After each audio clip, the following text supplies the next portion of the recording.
From France to Spain to England, all across the continent, Europe is facing a nightmare scenario, battling a resurgence of COVID-19 before the onset of winter. Italy on Wednesday saw a record jump in new infections, over 7,000, though COVID-related deaths are nowhere near the numbers seen in the spring. Still, the situation is so dire, an immunologist in Poland described feeling as being, quote, on the brink of disaster. New COVID-19 infections are hitting about 100,000 a day across Europe. That far eclipses the daily new infection rate in the U.S. of about 51,000. Precautionary measures are being reinstated across Europe as hospital beds fill up quickly. In the Czech Republic, hospitalizations this time are 6 times the peak seen during the first wave. With Europe's worst rate per capita, it has shifted schools to distance learning and plans to call up thousands of medical students. Hospitals are cutting non-urgent medical procedures to free up beds. 20 miles outside of Prague, this hospital director is worried his staff will get worn down.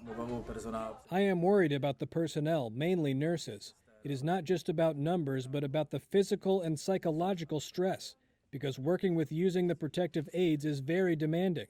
Breathing becomes difficult. It's hot.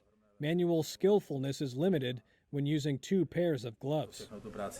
Other measures in Europe to contain the virus include shutting down bars and pubs. In cities like Barcelona, restaurants are being ordered to stop sit-down dining for 15 days starting Thursday. This restaurant manager is upset. I think we are much better here than on buses and trains and everywhere.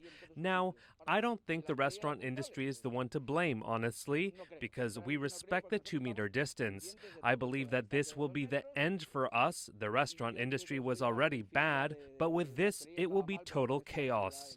Europe is now responsible for about a third of all global new cases, forcing leaders to take new actions. French President Emmanuel Macron announced in a TV interview on Wednesday nightly curfews for 4 weeks beginning Saturday in Paris and other major cities.